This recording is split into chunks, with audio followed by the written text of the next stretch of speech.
سلام كما يصرحكم كبرات تخاتل تمستيات بيتنا لومن بار اب كيغالي رواندا اب هوتيل ميلا كولين ويدما اب 2004 فيلم هوتيل رواندا تسرح له بوتا رخيبنا لنا تخاتلوني ناوخناتينا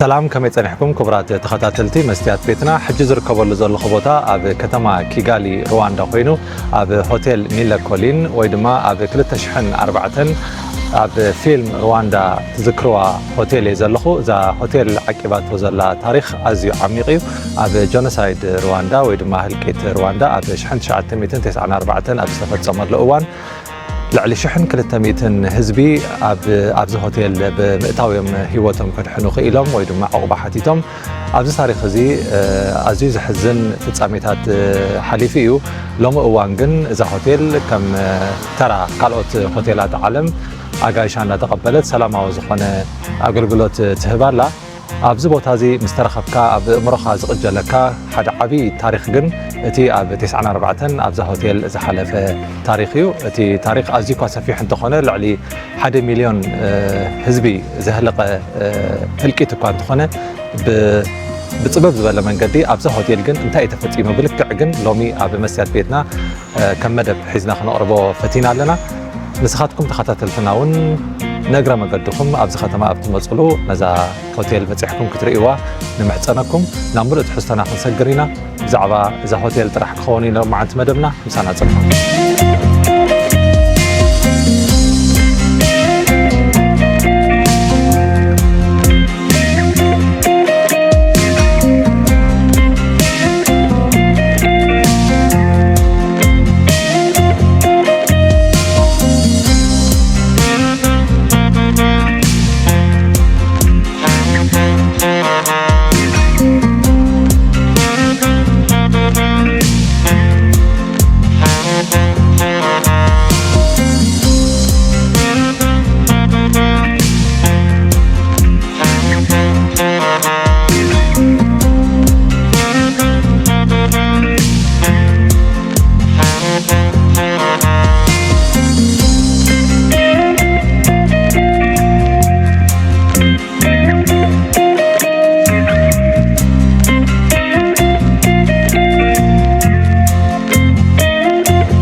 علت شوعت ميازيا شحنت شعت ميتن 94 كاب بهر هوتو زخونو أخررت عطقات نأبالات بهر توتسي نمتفا بجكانة وفر جميرام راديو حد شح كرباتات رواندا نبهر توتسي ددعات إلى بمتوع بزي محرت قتلو غوسكواس أمهاب تتسميدا بغطبت كا أب غودناتات رواندا دم دك توتسي كزار جميرو كابت قتلت نمهدام حيالة توتسي ناب بيت كريستيانات هوسبيتالات بيت مرتتات عقبة حتيتم كوينوغن كاب موت كإليو أي كألون أب حانت بيت كريستيان نابنت 10 شح قدات تقتيلهم اتخونتات كاب معلتنا معلتي النخفئة مسمت أجن أب كتما كيغالي هوتيل دميلا كولين وحست مخانا كور جميرو هوتيل دميلا كولين بقانقوا فرنسا هوتيل حد شح كرباتات مالتيو اتا هوتيل ابت اوان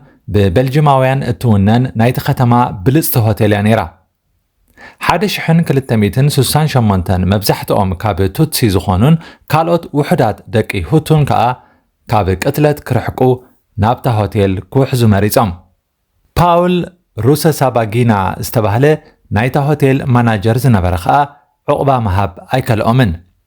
እቲ ማናጀር ምስ ዓበይቲ ፖለቲከኛታት፣ ጋዜጠኛታት፣ ዲፕሎማሰኛታት ምስ ዕጡቓት ምልሻን ኣህጉራውያን ትካላትን ርክብ ስለ ዝነበሮ እቶም ኣብ ጎደናታት ንቱትሲ ኣብ ምቕታል ተጸሚዶም ዝነበሩ ዕጡቓት ይኾኑ ካልኦት ኣብ ጆኖሳይድ ዝተዋፈሩ ዕጡቓት ናብቲ ሆቴል ንኸይኣትዉ ተቓሊሱ። ሓንሳብ ክሳብ ብላዕ እናሃበውን ነቲ ህዝቢ ግዳይ ካብ ምዃን ተኸላኺሉሎ። ፓውል ማናጀር ናይቲ ሆቴል ካብ ብሔር ሁቱ እኳ እንተኾነ በዓልቲ ቤቱ ግን ካብ ቱትሲኣ ነይራ። ኣብቲ እዋን ኣብ መላእ ከተማ ኪጋሊ በቲ ናይ ጆኖሳይድ ወፍሪ ቀረብ ኤሌክትሪክ ማይን መግብን ደው ኢሉ ስለ ዝነበረ ህዝቢ ኣብ ከቢድ ናይ ዓቕሊ ጽበት ኩነታት እዩ ነይሩ። ፓውል ግን እቶም ዝዕቀቦም ስደተኛታትን ኣብቲ ሆቴል ዝነበሩ ካልኦት ኣጋይሽን ብጥሜትን ብጽምእን ከይሞቱ ብዝነበሮ ርክባት ተጠቒሙ ናብቲ ሆቴል ማይን መግብን ከኣቱ ገይሩ። ኣብ ሓደ እዋን ግን ሕፅረት ማይ ስለ ዘጋጠመ እቶም ኣብቲ ሆቴል ተዓቂቦም ዝነበሩ ስደተኛታት ካብቲ ንመሐንበሲ ተባሂሉ ዝዓቆረ ማይ ክሰትዩ ተገዲዶም ነይሮም።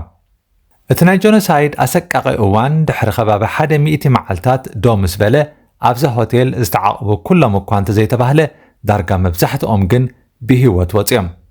ድሕሪ 10 ዓመታት ኣብ 2004 ከዓ ትካል መፍረብ ፊልም ሆሊውድ ብዛዕባ እዛ ሆቴል ኣብ ህልቂት ሩዋንዳ ዝተፃወተቶ ተራ እትትርኽ ሓንቲ ሆቴል ሩዋንዳ እተሰሜት ፊልም ኣፍርዩ። እታ ፊልም ምስ ተዘርግሐት እዛ ንዕዘባ ዘለና ሆቴል ብኣህጉራዊ ደረጃ ተፈላጥነት ረኺባ። ኣነ እውን ኣብዛ ሆቴል ክሓድር ዕድል ረኺበ ብውሽጣን ብደግኣን በፂሐ ኣለኹ። ሆቴል ሚለኮሊን ሎሚ በዓልቲ 4 ኮኸብ ሆቴል ኮይና መሐንበሲ ናይ መእከብ ኣዳራሽ ባህላዊ መግብታት ሩዋንዳን ኣህጉራዊ መግብታትን ዘዳልው 3 ቤት መግብታት ናይ ስፖርት ሳውናን ስቲምን ቀረባት ዘጠቓልል ኣገልግሎት ትህብ። ሰፊሕ ልሙዕ ቀጽሪ ስለ ዘለዋ ከዓ ንመንፈስካ ዘሕድስ ርጉእ ሃዋህው ክትሕልፍ ተኽእለካ።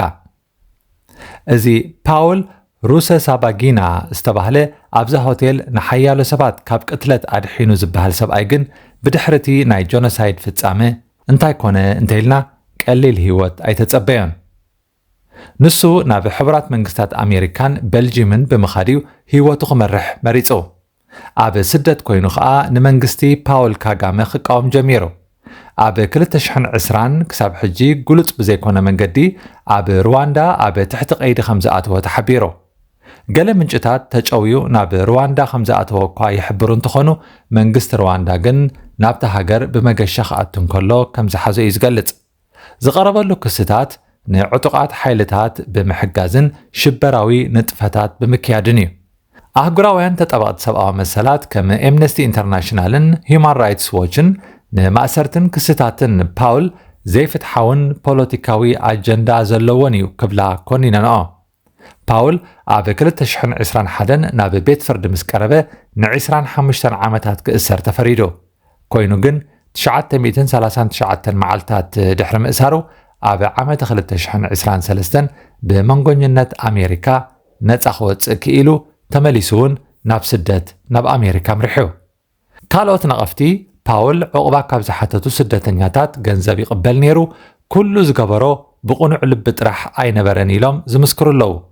ይኹን እምበር ፓውል ብዘካየዶ ሰብኣዊ ስራሓት ዓበይቲ ኣህጉራውያን ሽልማታት ተቐቢሉን ክሳብ ናይ ክብሪ ዶክተሬት ተዋሂቡን እዩ።